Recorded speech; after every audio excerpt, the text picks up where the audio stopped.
Oi gente, eu sou a Gabriela Abreu e hoje eu vou gravar um vídeo pra vocês sobre o livro O Conde de Monte Cristo. Então, o livro conta a história sobre um marinheiro chamado Edmond Dantes, que ele estava indo ao encontro do seu pai e da sua noiva, que era a Mercedes. Só que antes dele chegar nesse encontro, a bordo do faraó, o capitão desse navio, ele acaba morrendo e precisa de um novo capitão, que no caso vai ser o Edmond. Só que o Edmond ele era alvo de muita inveja, tanto por ter conseguido, e ter esse futuro promissor como marinheiro, tanto por ser noivo, dessa bela moça que era Mercedes. Só que o Edmond, ele era muito ingênuo e ele acabava sofrendo inveja, principalmente do Fernand de Montego e do Danglars. Mas quem eram essas pessoas? O Fernand de Montego, ele era o primo da Mercedes, que era a noiva do Edmond, e ele tinha muita inveja do Edmond porque ele era apaixonado da Mercedes. Então ele tinha o Edmond como seu rival.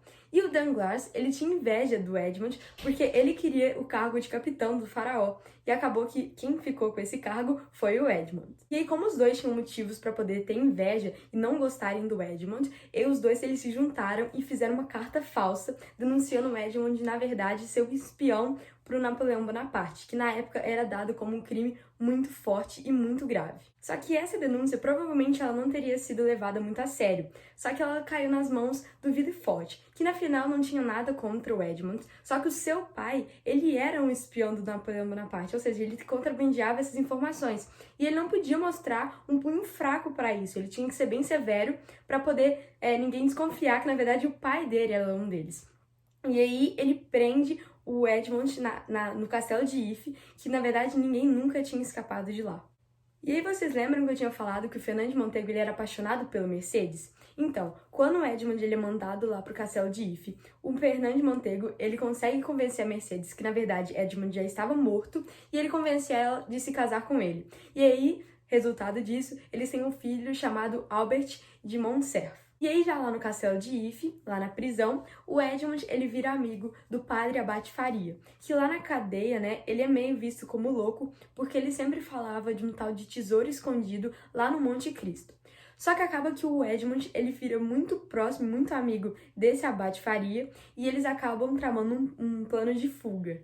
Só que, infelizmente, o Abate Faria, ele morre de AVC antes de colocar esse plano em prática, e aí o Edmond decide fazer o seguinte: como nessas épocas, quando alguém era morto, eles colocavam no caixão e jogavam no mar.